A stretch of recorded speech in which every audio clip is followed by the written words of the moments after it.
Come on then, does this look okay to you? This cow's foot is seriously sore, and this is the Hoof GP. To me, it's really obvious what's wrong with this cow's foot, but I have a huge advantage over you. I have touch, feel, and more importantly in this case, sound. Yes, I know you've got audio on your phone or your computer or your laptop, wherever you are in the world, but it's a much more clear tone to me, and if you listen as the grinder hits a hoof here, you can tell that actually it's hollow underneath. There's a different tone to the noise the grinder's making as it shaves away the hoof horn from the base of her foot, and that lets me know that the entire sole of this cow's foot is about to come away. Instinctively, I thought the whole of this sole was about to be removed with the grinder, because that's usually the case when it sounds like this. And yes, I was right, it is hollow underneath and there is a double sole, but it's not quite as full as I thought it was, which is why the knife is coming out, so I can be a little more careful. You truly never know exactly what you're going to find when you uncover a problem like this. A double sole, or a delaminated sole as we may call it, can lead to all sorts of complications. It's very hard to determine exactly why they were formed in the first place, but usually it's something to do with the white line. So I'm concentrating on the bottom left hand corner as you look at it from here, where hopefully we'll find the issue.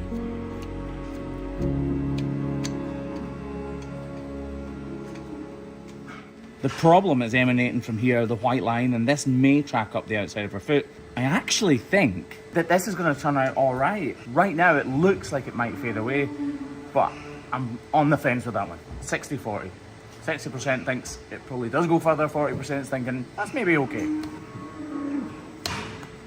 need to get rid of these tiny little problems as well, because you can see the moisture in there already, and that would just track up the toe of her foot and cause a problem there as well.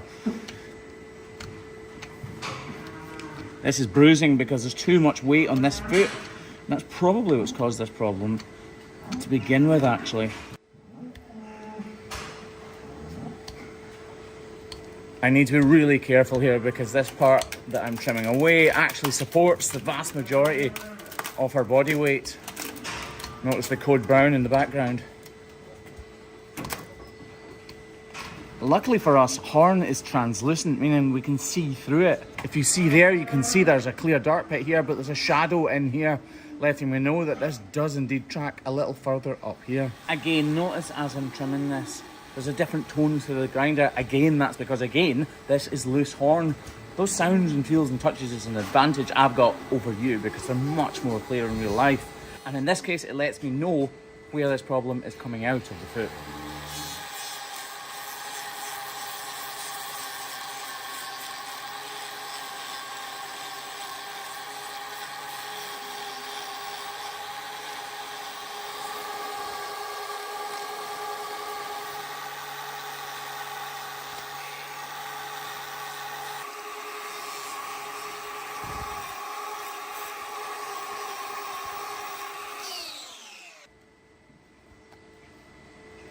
Oh, there's still some epiderma on my hoof knife from the last cow.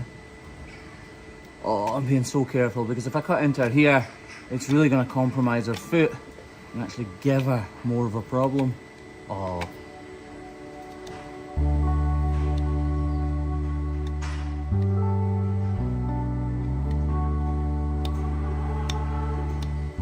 This has turned out better than I thought it was going to, but I have removed a lot of the sidewall there, which means I've but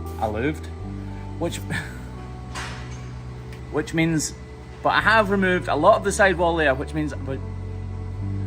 means I have removed a lot of the strength from her foot. So I'm going to apply a block just to give that outside claw a bit of a rest. We'll just use a rubber one because they don't last very long and they don't compromise that inner claw. We'll stick a rubber one on here to allow the outside wall to thicken up, and then there'll be no real problem for this cow. We'll do that very quickly though. Boom! Incredible how quick it is to apply a block with that green glue, isn't it? No editing at all, obviously. Hey, speaking of which, how cool is this? So me, Craigie Boy, who is behind the camera right now because that's where he looks prettiest, and Kev are just back from Denmark where we're at a hoof trimming conference.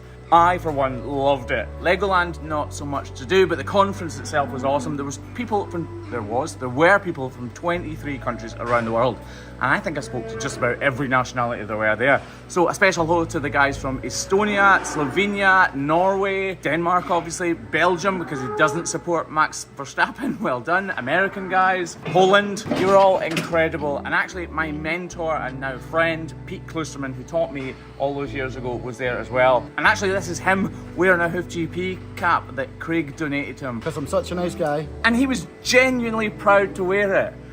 I look up to this guy, not, well, yeah, figuratively and literally, because he's huge. But to see my mentor and the person I look up to most in the hoof gym world wearing my merch and being really proud of it was a huge, it was really cool. It was really, really cool. And seeing any of you guys with that merch on when we're out and about is also really cool. Also, we auctioned 2 hoodies and a t-shirt and raised about $1,500 for charity. So that's pretty cool, isn't it?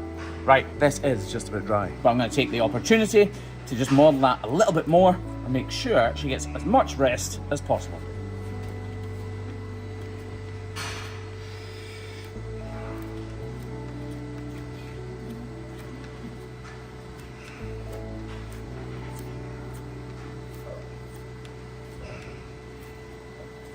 Shameless plug, by the way, you can go to hoofgp.com and get that hat and these hoodies and everything for much less than $1,500, which is good. And just like that, she is done.